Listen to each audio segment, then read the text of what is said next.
بسم الله الرحمن الرحيم الحمد لله نحمده ونستعينه ونستغفره ونعوذ بالله من شرور أنفسنا ومن سيئات أعمالنا من يهده الله فلا مضل له ومن يضلل فلا هادي له وأشهد أن لا إله إلا الله وحده لا شريك له وأشهد أن سيدنا ومولانا محمدا عبده ورسوله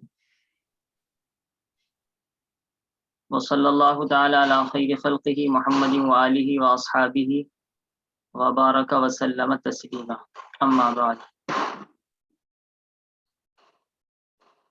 عن أم المؤمنين أم عبد الله عائشة رضي الله تعالى عنها قالت قال رسول الله صلى الله تعالى عليه وسلم يغزو جيش الكعبة فإذا كانوا ببيداء من الأرض يخسف بأولهم وآخرهم قالت قلت يا رسول الله كيف يخسف بأولهم وآخرهم وفيهم أسواقهم ومن ليس منهم قال يخسف بأولهم وآخرهم ثم يبعثون على نياتهم متفق علیہ هذا لفظ البخاری کی۔ یہ حدیث آدھی ہم نے کل حل کر لی تھی اور آدھی آپ نے آج سنائی ہے۔ اس میں جو کچھ غلطی آئی اور کچھ باتیں بیان کرنی ہے وہ سبق میں بیان کی جا رہی ہے۔ تو بات یہ چل رہی ہے کہ ایک لشکر قیامت سے پہلے کعبہ کو نعوذ باللہ شہید کرنے کی نیت سے چلے گا، اور جب وہ بیدا نامی زمین پر جو مکے اور مدینے کے درمیان ایک جگہ کا نام ہے وہاں پر پہنچے گا تو اللہ تعالیٰ اس کو زمین میں دھسا دیں گے، شروع سے لے کر آخر تک پورا لشکر زمین کے اندر دھسا دیا جائے گا۔ اس پر حضرت عائشہ کو سوال ہوا کہ بعض آدمی لڑنے کے لیے نہیں آ رہے ہوتے، ویسے ہی اس لشکر میں کسی اور مقصد کے لیے تھے اور ان کی نیت نعوذ باللہ بیت اللہ کو شہید کرنے کی نہیں تھی، تو ان کو بھی دھسا دیا گیا، تو نعوذ باللہ یہ تو ایک طرح کا ظلم ہو گیا، حالانکہ اللہ تعالیٰ ظلم نہیں فرماتے۔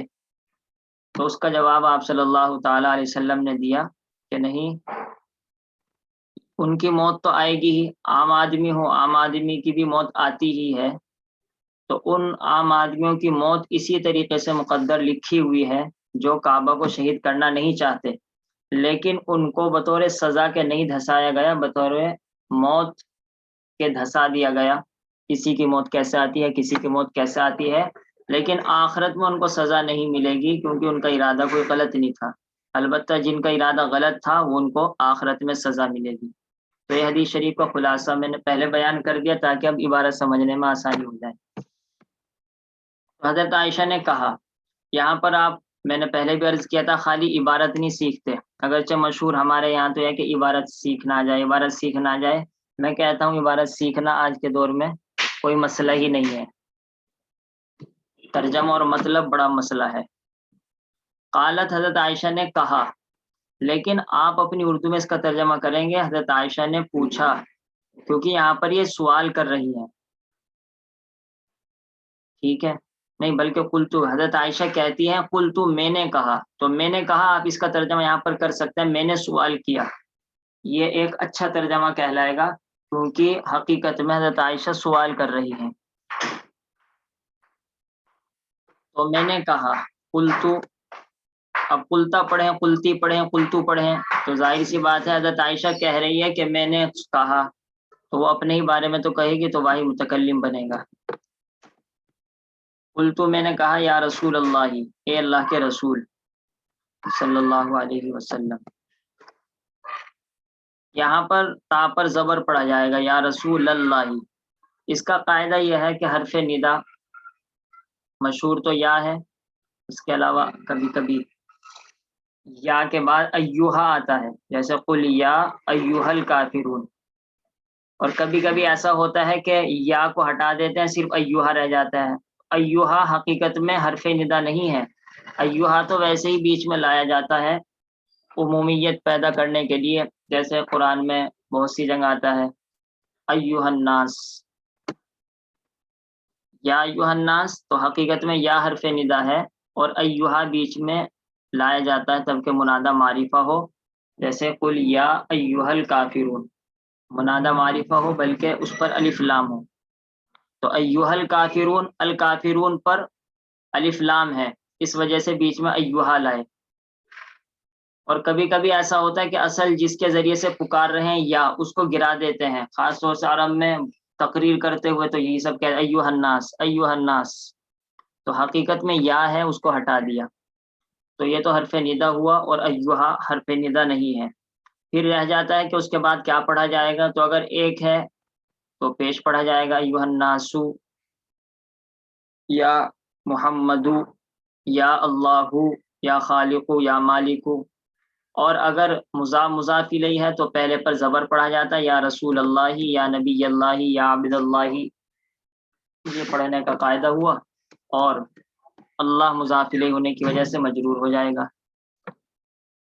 حضرت عائشہ نے پوچھا یہ اللہ کے رسول کیف یخسف، کیسے دھسا دیا جائے گا؟ ایک ترکیب تو میں نے یخسف کی پہلے وہ کی تھی کہ یخسف میں ہم نے ہوا ضمیر نائب فاعل بنائی تھی، لیکن اس سے بہتر ترکیب آج یہ ہے جو میرے سامنے آئی ہے، ترکیب میں اولہم و آخرہم کو نائب فاعل بنایا جائے۔ اولہم و آخرہم یہ نائب فاعل ہے، کہ دھسانے والے تو اللہ تعالیٰ ہیں، اللہ تعالیٰ کا یہاں پر ذکر نہیں آیا تو اس وجہ سے یہ مجہول پڑھا جائے گا، اور دھسایا جائے گا اس کو ان میں سے پہلے آدمی کو اور ان میں سے آخری آدمی کو، اور درمیانی آدمی خود بخود اس کے اندر داخل ہو جائے، جب پہلا بھی دھسا آخرا بھی دھسا تو مطلب یہی ہے کہ درمیانی بھی دھسا دیے جائیں گے۔ تو حقیقت میں یہ ہے اولہم و آخرہم، میں نے لام پر پیش اس وجہ سے پڑھا کیونکہ یہ نائب فاعل ہے، اور آپ جانتے ہیں نائب فاعل پر رفع آتا ہے۔ یخسف اولہم آخرہم، ان میں سے پہلے کو اور آخری کو دھسا دیا جائے گا۔ اب آپ کے ذہن میں ایک دم سوال تو پیدا ہو گئی کہ جب اولہم نائب فاعل ہے تو پھر با اس پر کیوں آیا؟ تو اس کا جواب یہ ہے کہ کبھی کبھی نائب فاعل پر با آتا ہے، خاص طور سے بعض نائب فاعل پر حرف جر آتا ہے، تو اگرچہ طلبہ یہ سمجھتے ہیں کہ جب اس کے اوپر حرف جر آ گیا تو اس کو نائب فاعل نہیں بنا سکتے، لیکن حقیقت یہ ہے کہ اس کو نائب فاعل اب بھی بنایا جا سکتا ہے، چنانچہ ہم اولہم آخرہم کو نائب فاعل بنا سکتے ہیں یہ کہہ کر کہ با زائدہ اور اولہم آخرہم نائب فاعل۔ یہ ترکیب کر لی جائے میرے خیال میں اچھی ترکیب رہے گی، کیونکہ پہلی ترکیب پہ ایک اشکال ہوتا ہے، اس اشکال کے سے بچنے کے لیے میں نے یہ ترکیب کی ہے۔ اب میں یہ بھی نہیں بتلاؤں گا کیا اشکال ہے کیا جواب، کیونکہ آپ الجھ جائیں گے۔ تو خلاصہ یہ ہوا کہ با زائدہ مانیں گے ہم، اور اولہم آخرہم کو نائب فاعل بنائیں گے۔ ایک بات اچھی طریقے سے سمجھ لیجئے، یہ میرے سبق میں بار بار آئے گی، ایک ہوتا ہے لفظی حکم، ایک ہوتا ہے معنوی حکم۔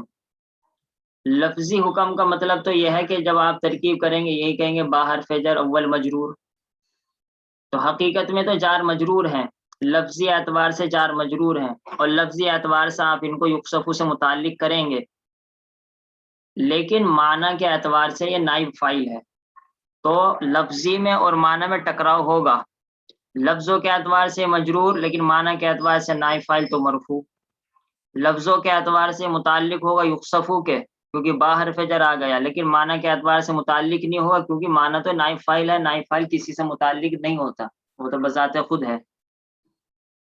تو لفظوں میں بہت ٹکراؤ ہوتا ہے، لفظوں میں اور معنی میں بہت ساری جگہ، یہ آپ اچھی طریقے سے ذہن میں بٹھا لیں۔ کبھی ایسا ہوگا کہ لفظی اعتبار سے آپ کو مضاف الیہ دکھے گا اور میں کہوں گا یہ موصوف صفت ہے، تو آپ کہیں گے لے اس کو اتنا بھی نہیں پتہ پڑھانے چلا ہے کہ یہ مضاف الیہ ہے، موصوف صفت ہے، لیکن جو میری یہ بات سمجھ لیں گے تو ان کو کوئی اشکال نہیں ہوگا کہ لفظوں کے اعتبار سے وہ مضاف الیہ ہوں گے لیکن معنی کے اعتبار سے وہ موصوف صفت ہوں گے۔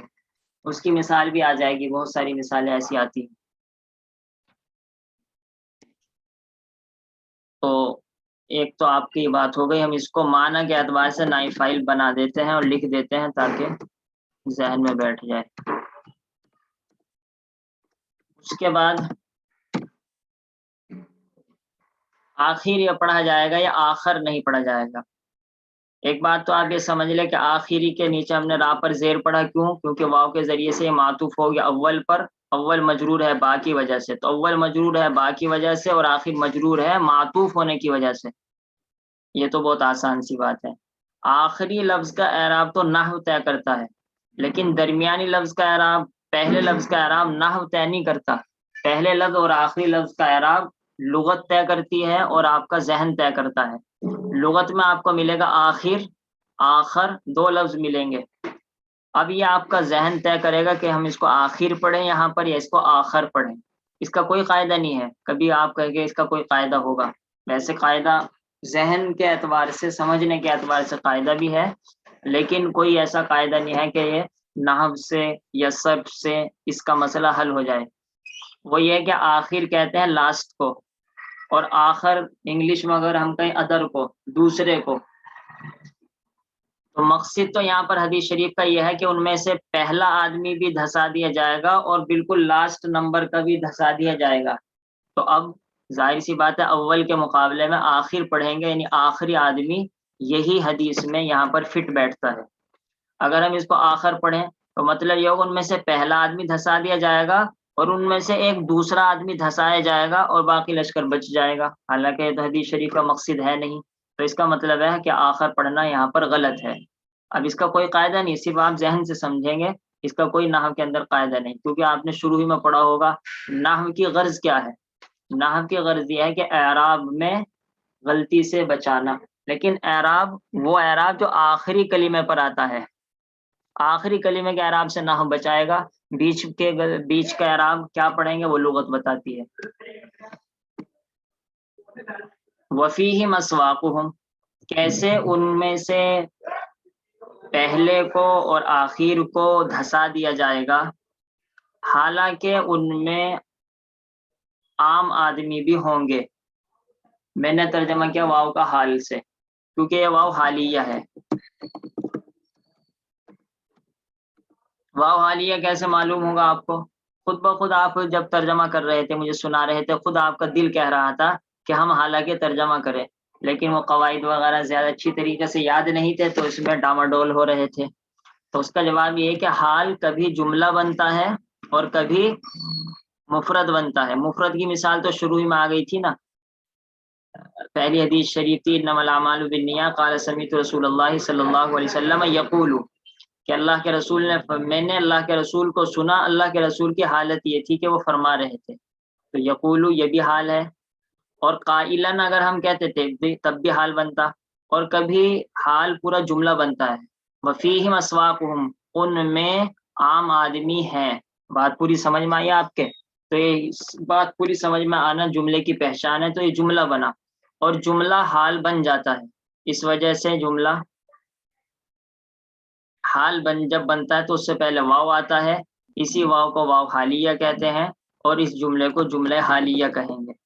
تو اس کا بھی کوئی قاعدہ نہیں ہے کہ آپ کو میں بتلاؤں کہ یہ حال ہے یا نہیں ہے، ترجمہ کر کے دیکھے، ترجمہ اگر فٹ بیٹھتا ہے کہ حال یہ کہ یہ ترجمہ اگر فٹ بیٹھ رہا ہے تو آپ اس کو جملہ حالیہ بنا دیجئے اور واو کا حالیہ بنائیں، اور اگر ترجمہ فٹ نہیں بیٹھ رہا تو اس کو عاطفہ بنائیں، الگ جملہ کرتے ہیں۔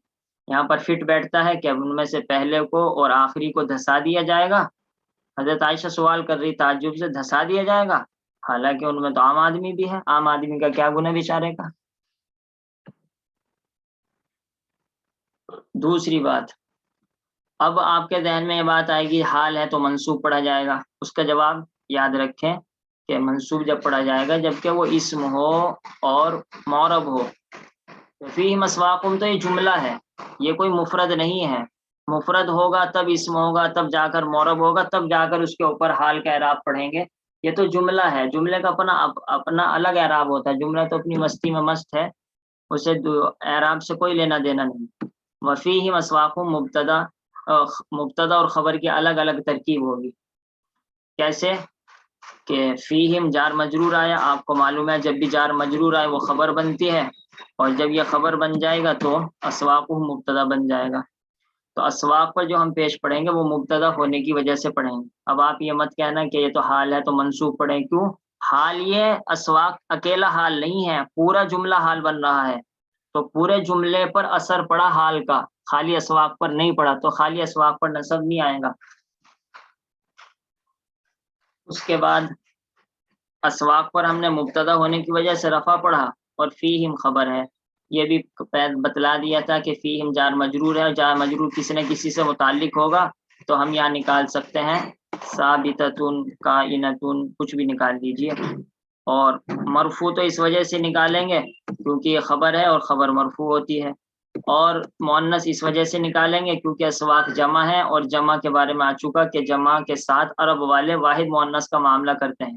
جب اس کی صفت لائیں گے تو واحد مؤنث لائیں گے، جب اس کی خبر لائیں گے تو واحد مؤنث لائیں گے. یہ ہے واحد مؤنث کا معاملہ کرنے کا مطلب. اب اسواق کا کیا ترجمہ ہے؟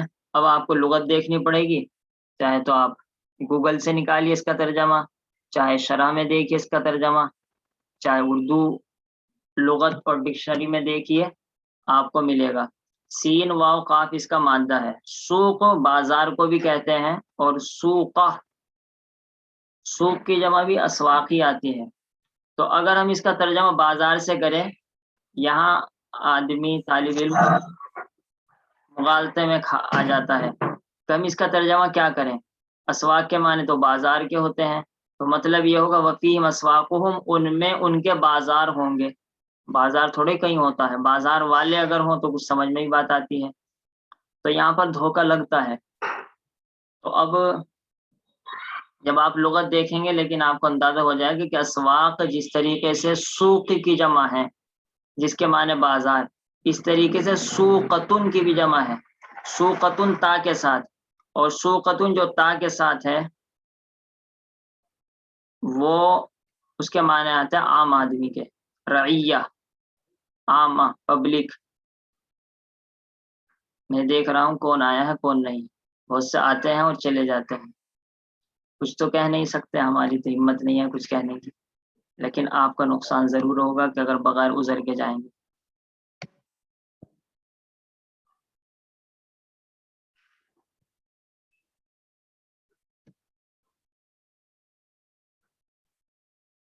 تو اسواق سوقتن کی جمع ہے، اور سوقتن جب آپ لغت دیکھیں گے اس کا ترجمہ نکلے گا عام آدمی.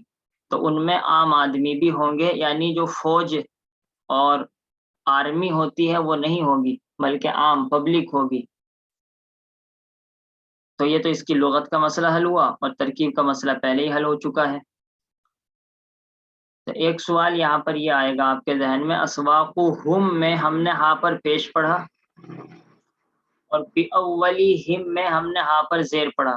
تو کیوں پڑھ رہے ہیں؟ ابھی ایک صاحب نے پوچھا تھا کہ ضمیر ہے ہم تو، اور ضمیر مبنی ہوتی ہے تو پھر اس کے اوپر ہم نے زیر کیوں پڑھا؟ مبنی تو اپنی حالت پر باقی رہتا ہے. تو اس کا جواب یہی ہے کہ یہ ہے مبنی، اور اسی وجہ سے اس کے آخر میں کچھ فرق نہیں آیا. اولی ہم میم ساکن ہے، آخری ہم میم ساکن، اسواقہم میم ساکن، کم، وہ جو میم ساکن ہے وہ میم ساکن ہی رہے گا. اور مبنی کا مطلب یہی تو ہوتا ہے کہ آخری لفظ پر فرق نہیں پڑتا، اور جو ہا ہے یہ آخری نہیں ہے، یہ تو پہلا ہے، تو یہ مبنی باقی رہا.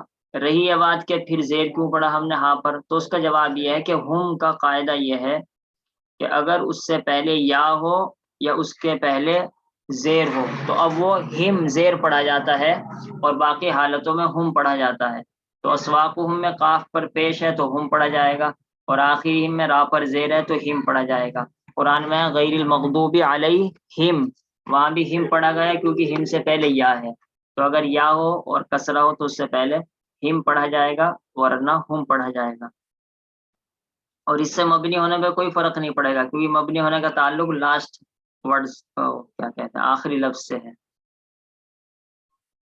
ومن لیس منہم، اور ان میں عام آدمی بھی ہوں گے. اچھا ایک بات اور سمجھیے، یہاں پر آپ ترجمہ کریں گے وفیہم اسواقہم، بالکل اگر لفظی ترجمہ کریں گے تو یہ کریں گے اور ان میں ان کے عام آدمی بھی ہوں گے. یہ عربی میں ہے، عربی میں چلتا ہے یہ اسٹائل اسواقہم. لیکن اردو میں اگر آپ یہ ترجمہ کریں گے کہ ان میں ان کے عام آدمی بھی ہوں گے تو بہت عجیب سا ترجمہ لگتا ہے، اردو میں ہمارے ایسے بولا نہیں جاتا.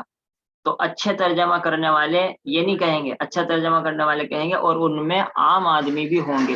ان کے عام آدمی یہ اچھا ترجمہ نہیں ہے، اگرچہ لفظی ترجمہ یہ ہے. اسی کو میں بار بار کہتا ہوں کہ اصل ہمیں عربی سے ایک انداز لے کر اپنی اردو میں ڈھالنا ہوتا ہے، ایک ایک لفظ کا ترجمہ کرنا یہ بچوں والی بات ہوتی ہے. صحیح ہے، وہ شروع میں وہی طریقہ اختیار کرنا چاہیے تاکہ الفاظ سے مناسبت ہو جائے، لیکن اسی کے اوپر زندگی بھر وہی ترجمہ کرتے رہنا یہ کامیابی نہیں ہے. اور ان میں عام آدمی ہوں گے، میں نے اس کا ترجمہ نہیں کیا، اور وہ ہوں گے جو ان میں سے نہیں. یہ ترجمہ ہے جو صحیح ہے. آپ کچھ کر رہے تھے دوسرا ترجمہ، اور وہ جو ان میں سے نہیں ہے. یہ واو کے ذریعے سے عطف ہوا ہے اسواق پر.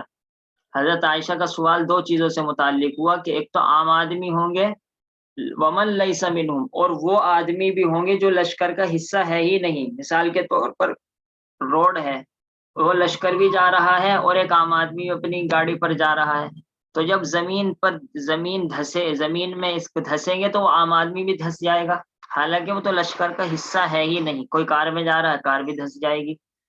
حضرت عائشہ کا سوال دو جماعتوں کے بارے میں ہے. عام آدمی وہ لشکر ہی کے عام آدمی ہے، لیکن ومن لیس منہم، ایک وہ جو چل رہا ہے بالکل اور وہ بھی دھسا دیا گیا. تو واو کے ذریعے سے عطف ہوا اسواق پر، اور لیسا من موصولہ ہوا، اور وہ آدمی جو کہ دو ترجمے ہوئے، دو ترجمے نشانی ہوتی ہے من موصولہ کی. اور وہ آدمی جو کہ